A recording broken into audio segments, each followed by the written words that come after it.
Hello again, everyone. So today we will be discussing two lessons. First is lesson 9, which is multimedia and ICT. Now, in multimedia, there are five elements. So first is text. So etong text is the most fundamental element and is the most effective way of communicating your idea when it comes to multimedia. Kasi nga, yung text, i-express mo yung information by conveying its meaning already. So, this could be by emphasizing yung i-change mo yung font size, color, type, yung background niya. Ayun, so text is the keystone that ties all the elements together. So, the next element is graphics. So, eto siya since humans are visually oriented, meaning mas basahin nila or magka-interest sila on something basta yung graphics mo is makakatch ng attention nila. Now, graphics is considered a most important part of a multimedia. So this could be a drawing, photograph, illustration, or image ba or icon. So nowadays, different multimedia applications offer mga special effects for graphics. Next is audio or sound. So this enhances the interactivity sa website mo, let's say. So may background music ka, may sound effects ka, or pwedeng dialogue lang, or recorded narration. So okay yan siya.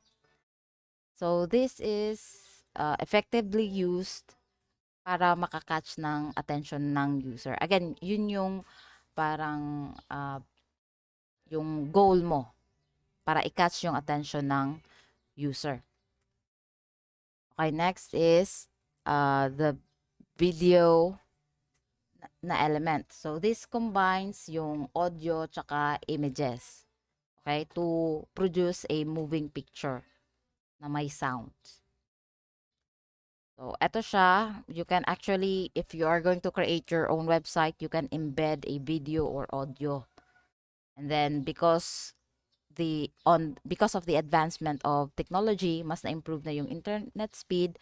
So nowadays, mas common na yung live streaming over the internet.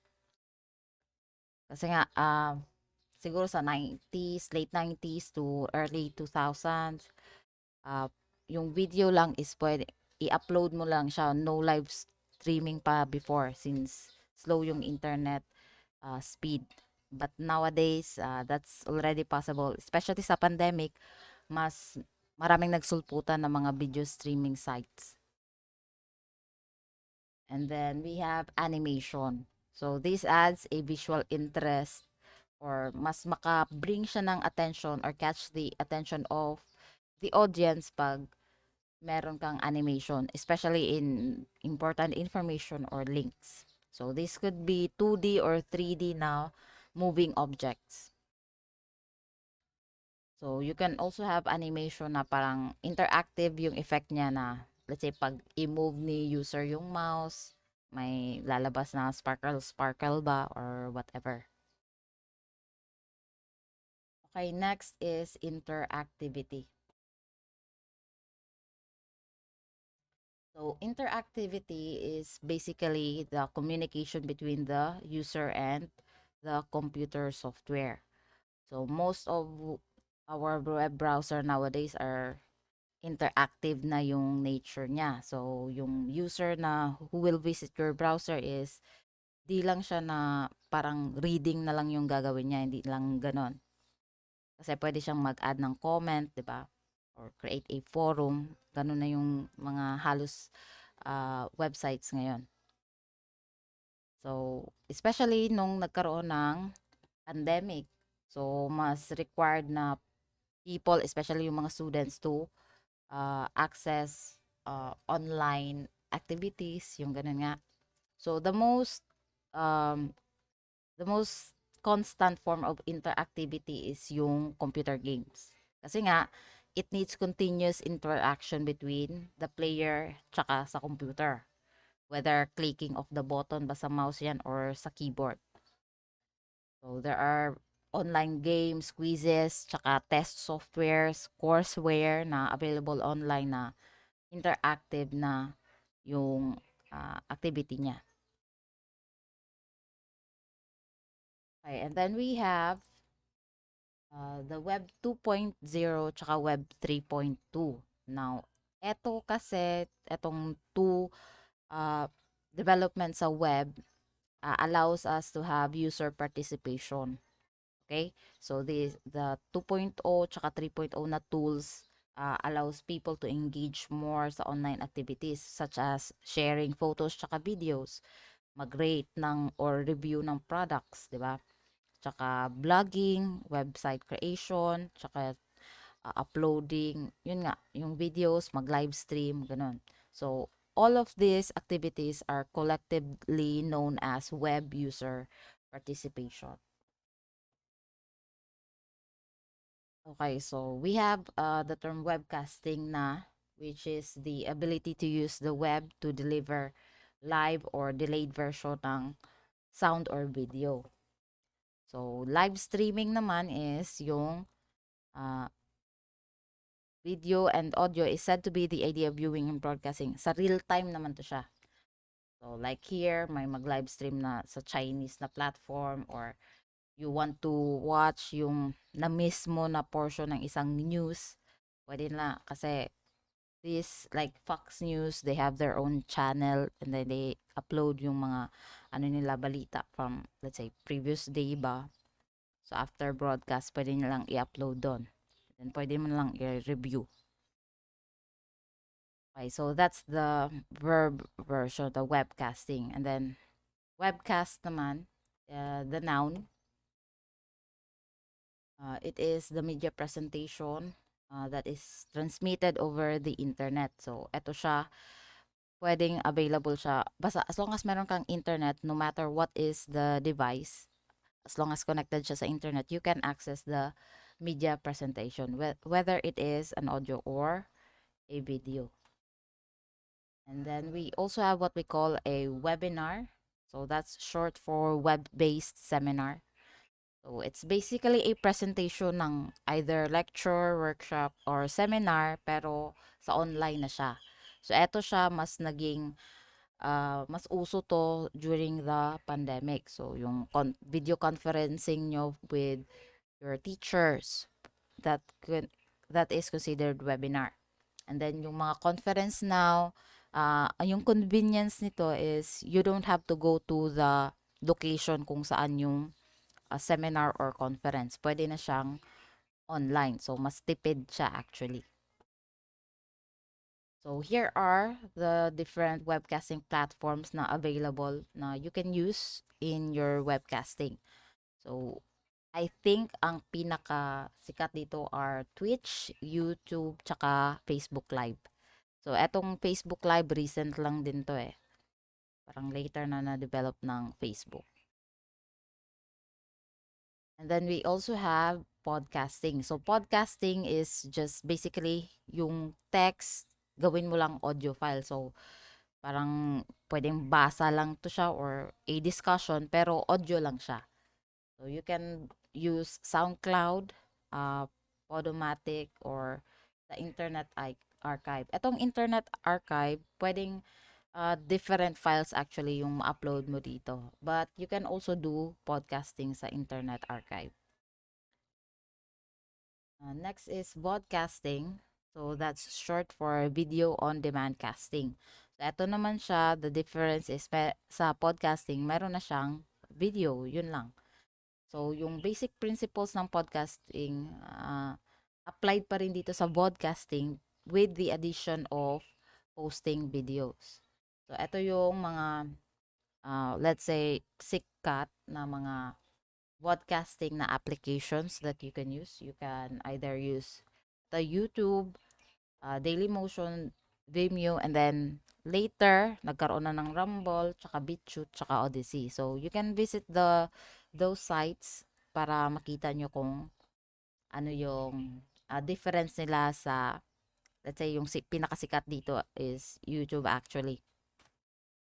Now, like BitChute, yung parang advocacy nila is no censorship. Kasi nga yung YouTube, since sobrang sikat na siya, parang mas mahigpit sila sa censorship.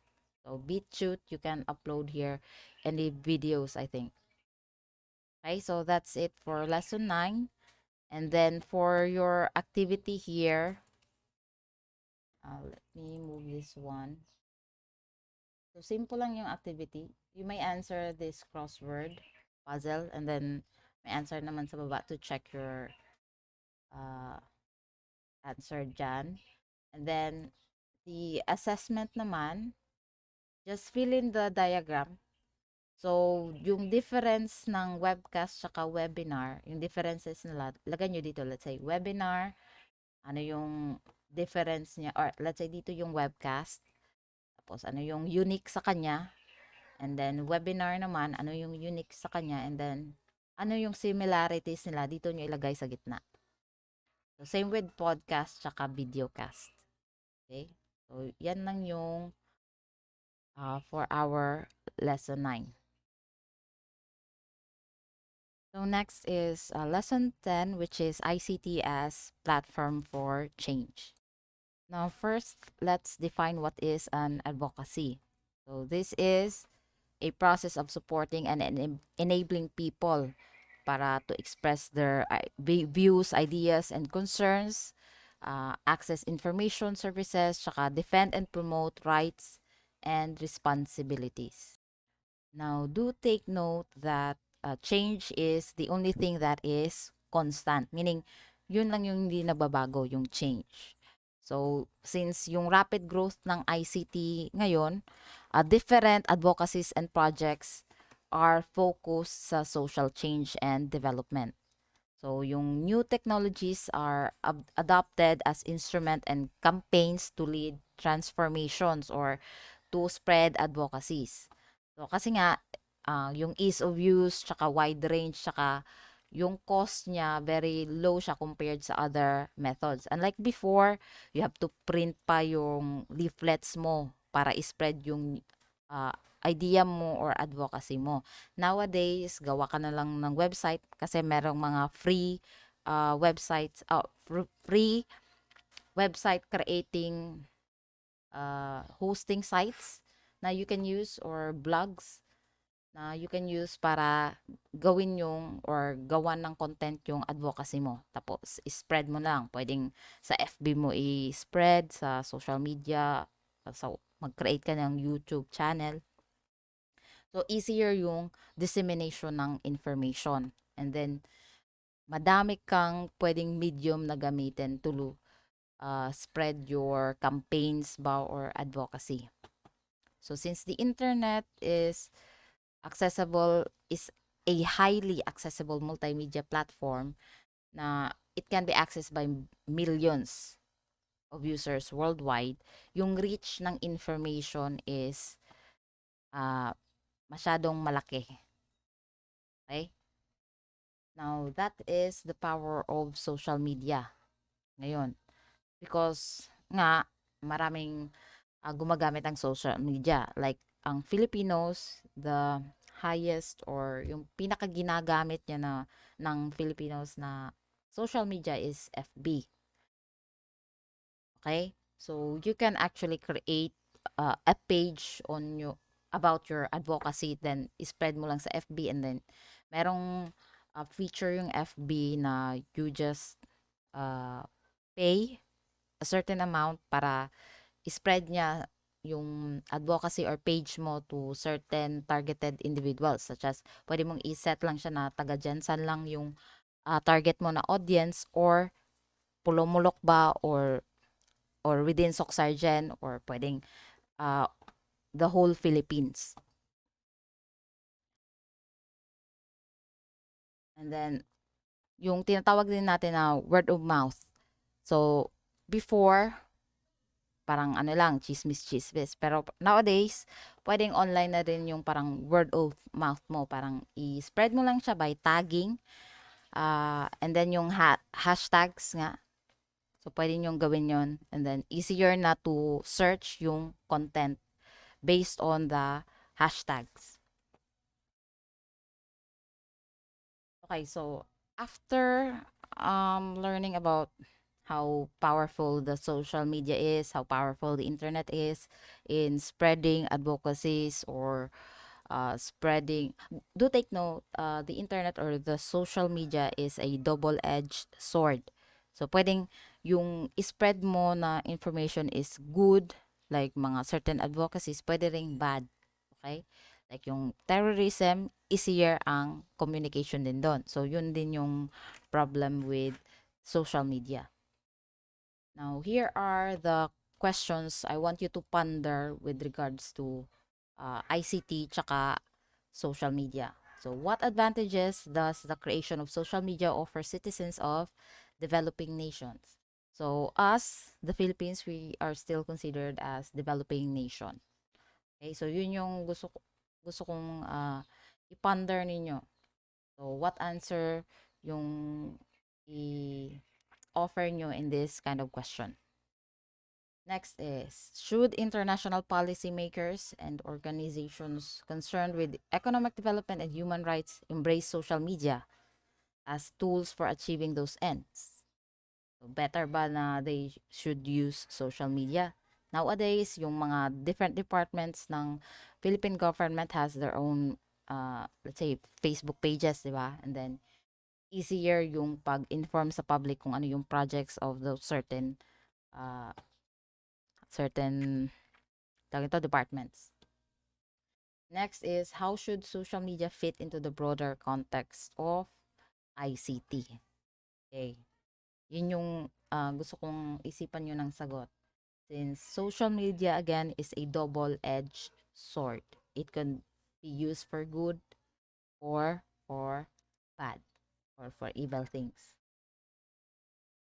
So next, we have what we call global digital divide. So although advanced na yung ICT natin, meron din tayong tinatawag na digital divide.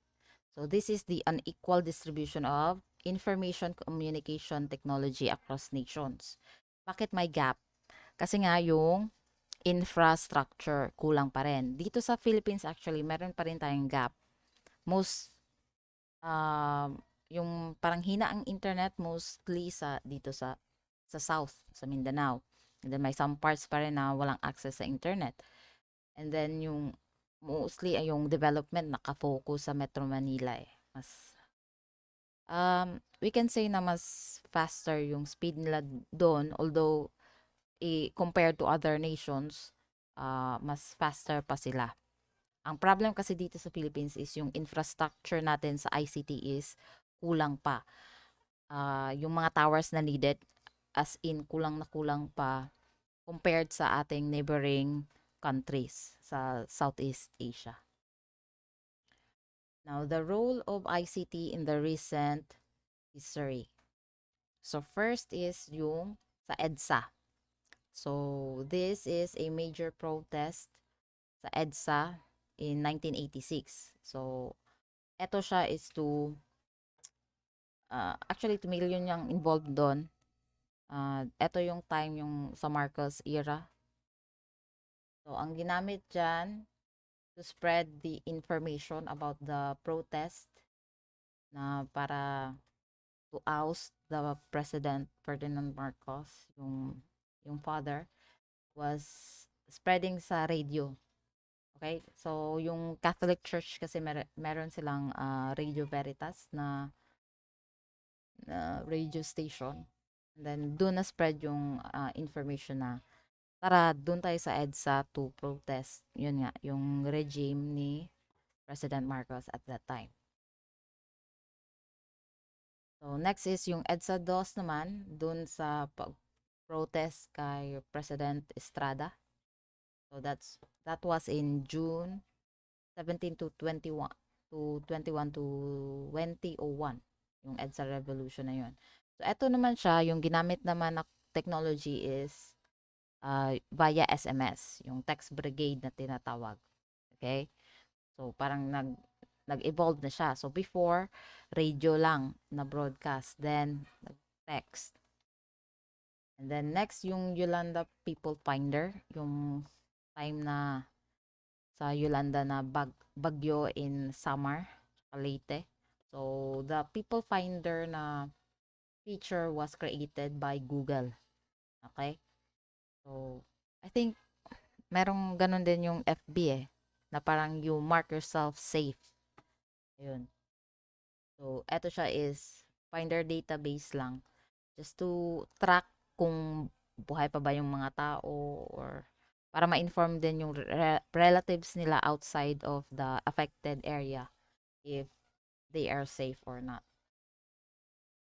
And then you have the Million People March. This was in Luneta Park from August 22 to August 26, 2013.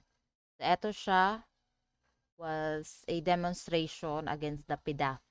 Okay, yung pork barrel na scandal sa Senate as well as sa Congress. So this was organized via Facebook tsaka change.org. So yun yung ginamit nila na medium. Now, ICT as the medium for an advocacy. So you can actually use the change.org na website. So there, maraming advocacy na being posted there na pwede nyong suportahan. So this is actually dubbed as the world's platform for change.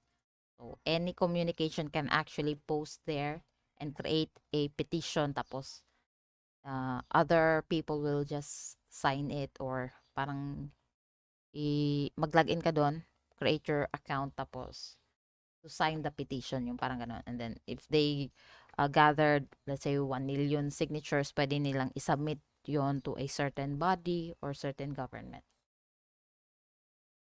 So this gives people an online community to affix their digital signature for a petition. Now, the mission is to help people from around the world to create change they want to see. So, sample nito, yung mga abuse sa human rights, pwedeng animal abuse, ito concern sa world hunger, economic problems, injustice, yung etc. Now, what is digital citizenship? So this refers to the IT utilization of IT in order to engage in society, politics, tsaka government. Okay? Once you are accessing information online, pag meron kang internet, you are already considered as a digital citizen. So, according to K. Mossberger and his other authors, they define digital citizens as those who use the internet regularly and effectively. So, kayo yon, it's me and the rest of the world na may internet. So, these are the principles sa digital citizenship. We have to engage positively dapat. Kasi ang ibang tao, they actually engage sa internet para lang mang-troll, para mang bastos, mangloko, 'di ba, mga Pero you as a responsible digital citizen, you should engage positively online. You should also know your world online tsaka choose consciously kung ano yung gustong information mong kunin from the internet. Kasi nga mayroon ding bad information or fake news na sa internet. You should also know kung ano yung tama and mali and how to uh, check kung this is fake or not. So engage positively. So you should respect the rights of others. Baka meron siyang opinion na different sa'yo, pero you still have to respect that person. Walang personalan ba? Unlike yung recent na case natin, the election, so maraming parang nagpersonala na just because of politicians na they are supporting. So, I don't think that's right. No, no, I don't think that is not right. Okay? So, ask before tagging other people or posting photos. Ito, pag meron kayong group photo, parang courtesy na yun lang yan to ask the permission of other people sa group photo na yon na, uy, pwede bang i-post ko to sa page ko or sa Facebook ko. Ayun. Kasi if they don't want their faces to be seen, pwede mong i-blur na lang yung photo. Okay, kasi nga, baka may iba dyan na they don't want their photos posted online. So, better to ask questions or ask permission. And then, report offensive or illegal content, tsaka stand up and speak out about bullying, cyberbullying in this case. Wag yung manggatong ka pa. So next, don't respond to hurtful or nasty comments. Pwede mong i-block or i-report yun for cyberbullying. So, yung FB has this feature naman na pwede mong i-report. Okay? Kasi if you respond, parang magbatuhan na kayo niyan. And then speak to your parents or trusted adult about upsetting online experiences. So, para mapalabas mo rin. Okay? Then report threats, violence to the police. Like, uh, when you collect evidence, pwede mo i-screenshot yung, let's say, kung PM lang naman siya, screenshot mo yung post or PM niya sa'yo, let's say, nang bastos siya. So, know your online world. Learn how new skills will help you explore the online world. So example na lang is how to properly use keywords to search online, yung mga ganun. And then recognize online risks and how to manage them. What if another online risk is yung virus? What if you visit a website na may virus pala doon or will trigger installing a virus? Yung mga ganun, may mga risk yan siya. Especially if you visit yung mga website na allows illegal downloads, yung mga ganun. Then look out for suspicious emails tsaka scams. So if you remember, or if you are familiar with the I love you virus, that was created actually by a Pinoy.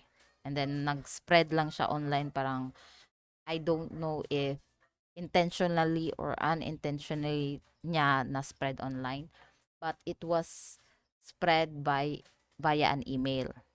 Okay? So don't open as email na you think na hindi naman importante, tsaka very suspicious. Parang nag-send lang siya sa'yo. Pwedeng scam yon or pwedeng may nakalakip na virus.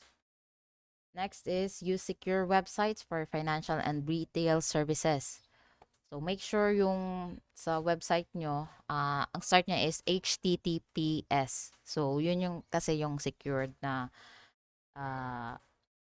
secured version of a website. So this is true with yung mga Shopee, ano pa ba? Lazada, tsaka mga bank na websites. Then keep password secret, strong, and unique. Do not share your password sa mga uyab ninyo. Kasi nga, what if you fight with each other, tapos, lumabas yung pagka-immature. So, you access the account of sa uyab mo, and then you do nasty things sa account niya. So, wag ganon. And then know how to report bullying behavior on social media sites. So, I think you are very smart naman. May report button naman dun sa mga social media sites such as FB, meron din sa YouTube, di ba? So, choose consciously, choose privacy and security settings carefully, and check them regularly. So, you can actually check yung privacy and security settings niyo sa FB. Do check doon if you want to share your photos with friends lang, friends of friends, who can send you a friend request, yung mga ganun. And then choose friends wisely online. I think we are all guilty of this one. Sige lang add a friend even if it's not really, we don't really know that person. Parang padaghanay lang friends in our FB. So I think this is the time na you should clean up your friend lists. So not everybody online is who they claim to be. Pwede silang poser, scammer, yung mga ganun. So make sure to remove people na you don't really know, and then parang di talaga sila connected sa'yo. Baka kasi ano yan siya, someone na pwedeng tawag nito, pwedeng stalker, ganun. So if you have made a mistake, apologize and take down offensive material as soon as possible. So ask for permission before uploading pictures of your friends. Yun yung as previously stated. So baka kasi yung friend niyo, they don't want their picture posted online. Tapos what if di daw to iyahang angle or pangit yung photo niya doon, yung mga ganun. Now, next is the 9 elements of digital citizenship.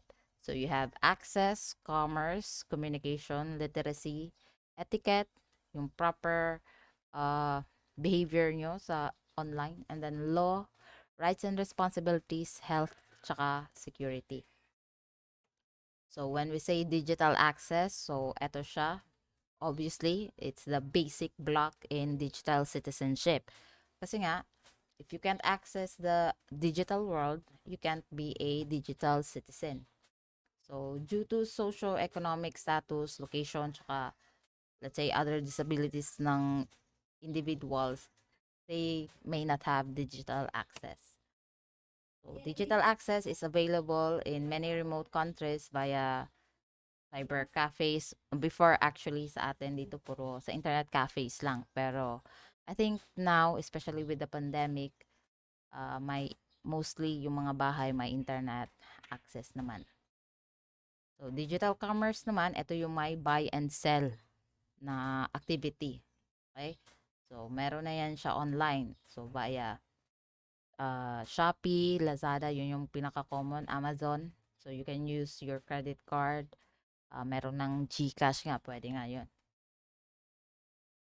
So, advantage nito,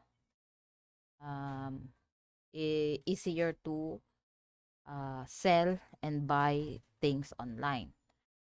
But, meron ditong danger. Pwede yung activities nun, pwedeng illegal download, gambling, drug dealing, tsaka pornography, plagiarism, etc. Next is communication. So this element deals with understanding the variety of online communication mediums. Pwedeng email, instant messaging, sa messenger, different apps na deals with communication. So there should be a standard etiquette na in using this medium. Like if you're naka-caps lock nga yung message mo, that means you are shouting. Okay? Yun yung parang standard actually. So don't post your messages na naka-caps lock lahat. Ang literacy naman, it deals with the understanding of how to use various digital devices. So, ito siya basic lang na you already know how to use the different technologies such as you can use the laptop, tablet, mobile phones, yung mga kung extra pa na mga devices. Okay? Pero yun yung actually yung pinaka-basic. Basta you can use the phone, tsaka computer, okay na yan. Next is etiquette. Ito siya, yung expected lang na behavior mo, the proper behavior mo online or appropriate behavior. Okay, and then the proper language that you use. Then we have the law. So there are actually laws na to deal with these different illegal activities. Okay? In the Philippines, I think in year 2012, yung anti-cybercrime law was created. So kaya now, you can actually file a libel na to someone pag nilibel ka niya online. Libel is yung if someone is posting na untrue naman na information about you, pwede mo siyang i-report actually sa NBI. And then we have digital rights and responsibilities. So this set of rights na protects your privacy, speech, and etc. And then we also have health. So you as a digital citizen must be aware of yung stress nga, physical stress actually in using the internet. So yung baka like sa phone, 'di ba mangalay na yung kamay ninyo if you are always using your phone for how many hours, 'di ba? Yung mata ninyo, affected din yan. So, eye strain, headaches, stress. Kasi nga, always ka nakababad sa phone or sa computer because of, let's say, games, yung mga ganon. Okay? For security, ito siya, just make sure na you're using a difficult password to crack na sa mga accounts niyo. Do make sure na you have an antivirus installed in your computer, and then make sure also na i-backup nyo na yung data ninyo. Just in case na magka-problema yung device or yung computer ninyo, at least meron pa rin kayong backup ng data niyo, yung important data. So that's under the digital security. So that ends our lesson 10. Now for your activity sa lesson 10, you may answer this one. Wait lang. Okay. Let me answer this one before looking at the answer key. Ayan. And then yung assessment dito is related lang naman doon sa dito tsaka sa lesson 9. So create or record a podcast or videocast sa phone lang ninyo about an issue related to your track or strand or any na advocacy na you are passionate about or any topic na focus ka doon. So, example, let's say sa maritime, yung pwedeng yung topic mo is about women sa maritime. Ano yung gusto mong i-present na information like abuse ba, etc. Or are they accepted, ganun. 2 minutes lang yung pinaka minimum. Okay, at least minimum dyan. Yung discussion, ito siya podcast or videocast siya. So meaning discussion mo lang. I-discuss mo lang yung topic. So another example is yung na-stranded yung isang ship at I think asan yun na straight. Hanapan nyo lang yung information or news. Parang ang captain doon is babae and then parang di niya naayos ata yung ship and then it caused a inconvenience sa lahat kasi nga yung other cargo ships di makadaan because nandun nga yung ship niya sa parang kanal doon. Okay, so another issue pwedeng yung recent na election. So ganon. Okay? I-discuss ninyo 2 minutes lang about let's say yung camp ni Robredo, camp ni Marcos, yung mga ganon. Okay? What else? Pwedeng animal abuse. Ayun. Discussion lang siya or podcast na ang minimum is 2 minutes. So, pwedeng podcast lang, pwedeng audio lang, pwede ring video. Okay? So, mag-record kayo and then i-send niyo sa G-Classroom natin. Okay? So, if there are any questions, i-post niyo sa chat natin as well as sa G-Classroom natin. Okay?